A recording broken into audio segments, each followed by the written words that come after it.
हम लोग पिछले वाले वीडियो में हमने 25 क्वेश्चन कर चुके हैं। अब आज 26वां क्वेश्चन देखते हैं। तो चलिए लेट ना करते हुए सीधा स्टार्ट करते हैं। WCS में एग्जाम में आपका मोस्ट इंपॉर्टेंट क्वेश्चन है ना। क्वेश्चन नंबर फर्स्ट 26 दिया है। यदि कास्टिंग में तांबे का वजन 42.3 किलोग्राम है, ठीक है।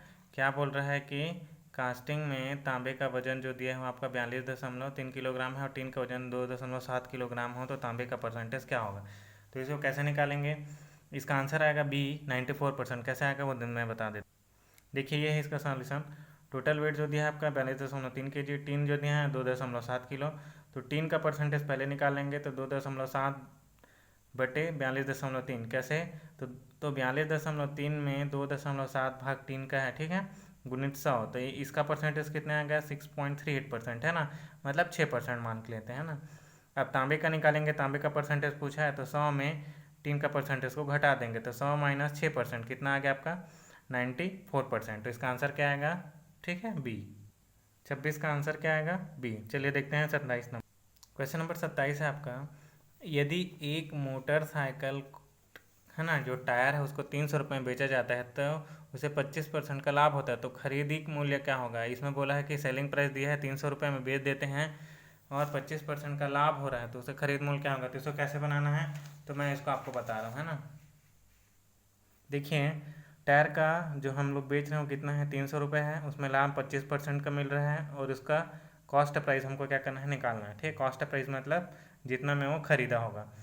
तो इसका जो फॉर्मूला होता है लाभ की कंडीशन के लिए क्या होता है, विक्रय मूल्य SP इक्वल टू क्रय मूल्य बराबर 100 धन परसेंटेज, मतलब लाभ का परसेंटेज बटे 100। तो हमारा जो बेचने का प्राइस कितना है 300 रुपये है, तो 300 लिखेंगे। कॉस्ट प्राइस नहीं दिया है और उसके बाद 100 प्लस 25 बटे 100, ठीक है। तो 300 बराबर कॉस्ट प्राइस 125 हो गया बटे 100, तो कितना आ जाएगा, इसको जब हम लोग मल्टीप्लाई करेंगे तो कॉस्ट प्राइस बराबर आपका 240 रुपये आएगा, ठीक है। तो इसका आंसर क्या आएगा 240। 27 का आंसर क्या आएगा सी, ठीक है, 240। चलिए देखते हैं क्वेश्चन नंबर 28। क्वेश्चन नंबर 28 है आपका। 18.5% को दशमलव भिन्न में बदलिए। तो 18.5% से बहुत ईजी है। कितना आएगा 0.185, क्योंकि 18.5 बटे 100 कर देंगे तो कितना आएगा 0.185 इसका आंसर, ठीक है। चलिए आगे का क्वेश्चन देखते हैं। Question number 29। क्वेश्चन नंबर 29 है आपका। इनमें से अधातु कौन सी है, which one is non metal. इनमें से अधातु कौन सी है, मरकरी, ग्रेफाइट, ब्रास, आयरन, मतलब पारा, ग्रेफाइट, पीतल या लोहा। तो इनमें से जो अधातु होगा वो कौन सा होगा, क्वेश्चन नंबर 29 में। तो ये होगा अधातु, किसको बोलेंगे, ग्रेफाइट को, ठीक है। कैसे हैं, अधातु क्या होता है, ठोस द्रव गैस हो सकते हैं, कोई भी हो सकता है, ठीक है। तो इसमें क्या आएगा आपका ग्रेफाइट। पारा तो आपका धातु है, पीतल आपका वो है आपका, है ना, पीतल मतलब मिश्र धातु हो गया और लोहा जो आपका धातु हो गया, ठीक है। तो इसमें क्या आएगा 29 का आंसर आपका आएगा बी। क्वेश्चन नंबर 30 है। इनमें से किस धातु में प्रमुख सामग्री के रूप में लोहा होता है। तो सबसे ज़्यादा लोहा किस में होता है, तो आपका फेरस मेटल। सीधा सीधा आंसर क्या आएगा आपका डी, ठीक है। फेरस मेटल में ही आपका लोहा होता है, ठीक है। चलिए देखते हैं क्वेश्चन नंबर 31। क्वेश्चन नंबर 31 में पूछा है उस धातु का नाम क्या है जिसमें लोहा नहीं होता, ठीक है। What is the name of the metal which do not contain iron, ठीक है। मतलब उस धातु का नाम क्या है जिसमें लोहा नहीं होता। तो अलव धातु बोलते हैं सीधा सीधा। जिसमें लोहा नहीं होता उसको क्या बोलते हैं, अलव धातु, ठीक है। जिसमें लोहा होता है उसको लव धातु बोलते हैं। इसमें कुछ अलग धातु किसको बोलेंगे, जिसमें विद्युत धारा का प्रवाहित नहीं होता उसको कुछ अलग धातु बोलते हैं। सूच अलग किसको बोलते हैं, जिसमें विद्युत धारा का प्रवाहित होता है, ठीक है। तो इसका आंसर क्या आएगा, उस धातु का नाम जिसमें लोहा नहीं होता, अलव धातु, नॉन फेरस मेटल, ठीक है, बी, 31 का बी। क्वेश्चन नंबर 32 है। निम्नलिखित में से कौन सा गुण धर्म धातु का यांत्रिक गुण होता है। धातु का यांत्रिक गुण गलनीयता, तन्यता, संक्षारण या संरचना। देखिए गलनीयता आपका नहीं होता है, तन्यता ये होता है, तो आंसर नंबर क्या आएगा बी, 32 का आंसर बी आएगा, हाँ, तन्यता। धातु का यांत्रिक गुण जो होता है आपका डक्टिलिटी, तन्यता होता है ना, संक्षारण नहीं होता और संरचना भी नहीं होता, ठीक है। तो क्या आएगा 32 का आंसर बी, तन्यता। क्वेश्चन नंबर 33 है। इनमें से भंगुर धातु कौन सी है, कास्ट आयरन, स्टील, नरम स्टील या मिश्र धातु, इस्पात। तो देखिए भंगुर धातु ऐसी धातु को बोलते हैं जिसको थोड़ा सा भी अगर ठोकर मार देते हैं तो वो टुकड़ों में भंग हो जाता है, तो उसको क्या बोलते हैं, भंगुर धातु, ठीक है। तो इसमें कौन सा होता है, कास्ट आयरन। किसमें होगा, तो इसमें आएगा आपका answer cast iron. Cast iron क्या होता है, इसमें अगर हैमर से अगर हम थोड़ा सा भी मार देते हैं तो क्या होता है, ये दो टुकड़ों में सीधा टूट जाता है, तो इसको क्या बोलते हैं आपका भंगुर धातु, ठीक है। तो इसका आंसर क्या आएगा 33 का आंसर ए, ठीक है। क्वेश्चन नंबर 34 है, धातु की कौन सा यांत्रिक गुण एक काटने के उपकरण में लोचदार विरूपण के लिए प्रतिरोध प्रदान करती है। ठीक है, अब इंग्लिश में पढ़ लेते हैं। Which mechanical properties of a metal offers resistance to elastic deformation in a cutting tool. ठीक है, तो इसमें क्या आएगा आपका, काटने पर क्या होता है, लोचदार विरूपण के लिए रेजिस्टेंस उत्पन्न करता है। तो क्या आएगा आपका आंसर इसका 34 का सी। ठीक है, कठोरता, हार्डनेस। हार्डनेस क्या करता है, हार्डनेस का गुण होता है किसी धातु का दूसरे धातु को कटिंग कर सकता है। ठीक है, तो ये क्या कहलाएगा आपका, कठोरता। तो इसमें आपका क्या आएगा आंसर, हार्डनेस। ठीक है, क्वेश्चन नंबर 35 है, धातु की कौन सा गुण बिना फ्रैक्चर के स्थायी विरूपण के गठन में सक्षम हो जाते हैं। मतलब which properties of a metal is ability to register the effected of tension. मतलब अगर हम धातु पे थोड़ा सा विरूपण लगाते हैं तो उसमें क्या होता है, पूर्ण रूप से उसका आकार परिवर्तन हो जाता है। तो ऐसे ऐसे को क्या बोलेंगे, प्रत्यास्थता, सुघट्यता, तन्यता, भंगुरता। तो इसको बोलेंगे हम लोग सुघट्यता। सुघट्यता क्यों, तो देखिए मैं बता देता हूँ, ये ऐसा प्रॉपर्टीज होता है जब हम किसी धातु पे बल या फोर्स लगाते हैं ना, तो क्या होता है कि उसमें स्थायी विरूपण हो जाता है। जब हम फोर्स को हटा लेते हैं तो उसमें स्थायी विरूपण हो जाता है और वह वापस अपनी शेप में नहीं आता, तो उसको हम लोग क्या बोलते हैं, सुघट्यता बोलते हैं। ठीक है, इसका आंसर क्या आएगा आपका बी। ठीक है, चलिए देखते हैं आगे क्वेश्चन।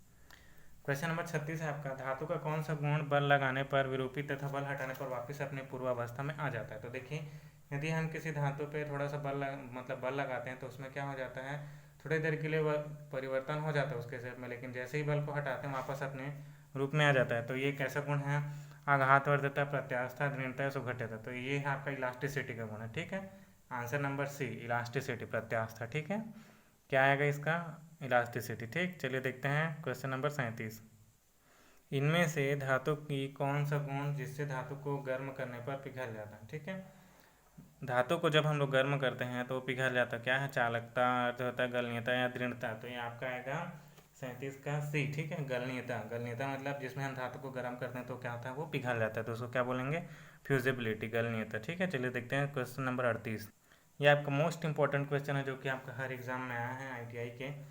इनमें से किस मिश्र धातु का उपयोग विद्युत बल्ब के फिलामेंट में किया था, कोबाल्ट, वैंडेनियम, टंगस्टन या सिलिकॉन। तो इसमें क्या आएगा आपका, ऐसा मिश्र धातु जिसका यूज आपका विद्युत बल्ब के फिलामेंट में किया था, तो वो है आपका टंगस्टन। ठीक है, क्या आएगा इसका आंसर, टंगस्टन, 38 का सी। ठीक है, टंगस्टन।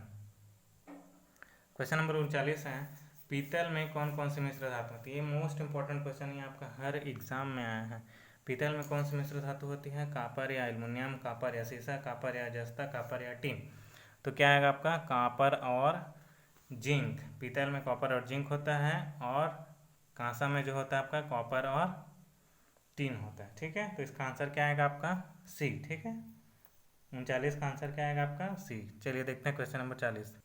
क्वेश्चन नंबर 40 है, इनमें से कौन सा लोहा को वेल्डिंग नहीं किया जा सकता है ना, इसमें कौन सा ढलवा लोहा है उसको वेल्डिंग नहीं किया सकता है। तो धूसर ढलवा लोहा, सफेद ढलवा लोहा, पिटवा लोहा, गांठदार लोहा। ठीक है, तो क्या आएगा 40 का आंसर आपका बी, व्हाइट कास्ट आयरन जो होता है, सफेद ढलवा लोहा को हम लोग क्या कर सकते हैं, वेल्डिंग नहीं कर सकते। ठीक है, चलिए देखते हैं क्वेश्चन नंबर 41।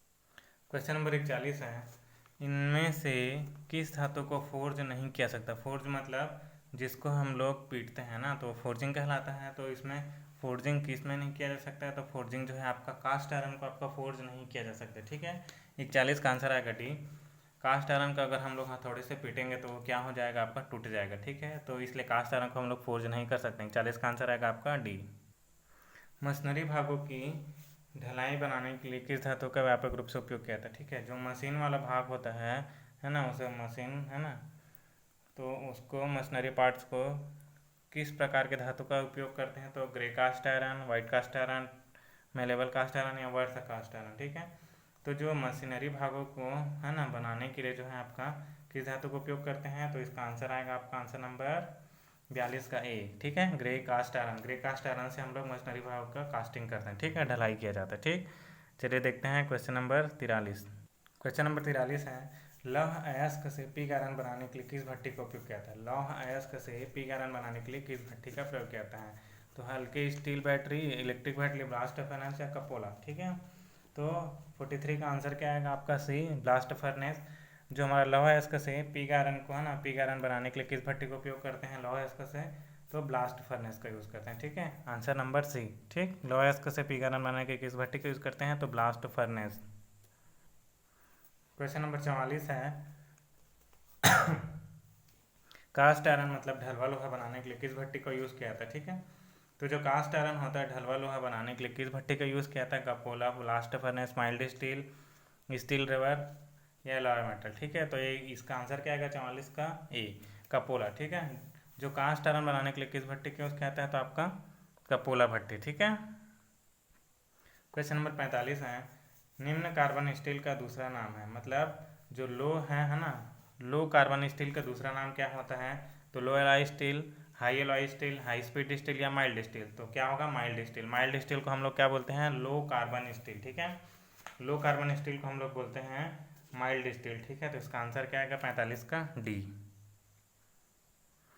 क्वेश्चन नंबर है 47 निम्न कार्बन स्टील में मतलब जो आपका लो कार्बन स्टील होता है ना, उसमें कार्बन का कितना प्रतिशत होता है, तो 0.02 से 0.03%, 0.15 से 0.25%, 0.25 से 0.50%, 0.50 से 1.5। तो क्या आएगा आपका लो कार्बन स्टील में कार्बन का मात्रा जो रहता है वो कितना रहता है आपका 47 का आंसर आएगा आपका बी। ठीक है, 0.15% से 0.25% तक लो कार्बन स्टील में आपका कार्बन की मात्रा होती है। ठीक है, लो कार्बन स्टील आपका मोस्ट इंपॉर्टेंट है, एग्जाम में आता है, इसको याद कर लो। 0.15% से 0.25% तक होता है। ठीक है, किसमें, लो कार्बन स्टील में। अब चलिए देखते हैं question number 48 high carbon steel में कार्बन कितना परसेंट होता है। ठीक है, हाई कार्बन स्टील में कार्बन का कितना प्रतिशत होता है, तो हाई कार्बन स्टील में जो कार्बन का परसेंटेज होता है वो होता है आपका 0.50% से 1.50% तक। ठीक है, 0.50% से 1.50% तक। ठीक है, डी। अब देखते हैं 49 क्वेश्चन नंबर 49 है एल्युमिनियम का अयस्क क्या है, हेमेटाइट, मेलेनाइट, बॉक्साइट या एल्यूमिनाइट।